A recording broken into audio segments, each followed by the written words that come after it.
ബോഡോ ഗ്ലിംറ്റ് യൂറോപ്പിൽ ജയിക്കുന്നത് ഭാഗ്യം കൊണ്ടല്ല, അത് കൃത്യമായൊരു പദ്ധതിയുടെ ഫലമാണ്.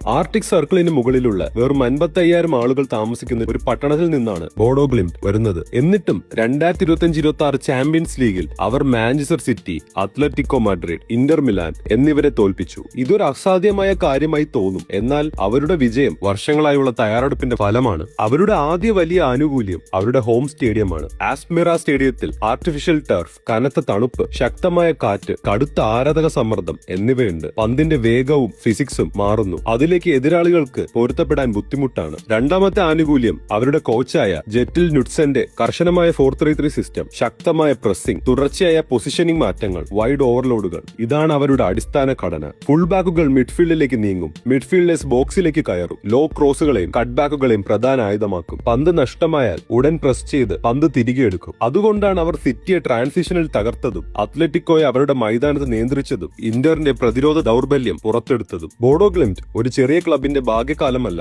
ഇത് യൂറോപ്യൻ ഫുട്ബോളിനായി കൃത്യമായി നിർമ്മിച്ച ഒരു പ്രൊജക്റ്റാണ്. എന്നാൽ ഇനി ചോദ്യം ഇതാണ്: ഈ മാതൃക അവരെ എത്ര ദൂരം വരെ എത്തിക്കും? എന്താണ് നിങ്ങളുടെ അഭിപ്രായം? കമന്റ് ബോക്സിൽ പറയൂ. കൂടുതൽ ഫുട്ബോൾ വാർത്തകൾക്കായി പിച്ച് ബോക്സ് പേജ് ഫോളോ ചെയ്യൂ.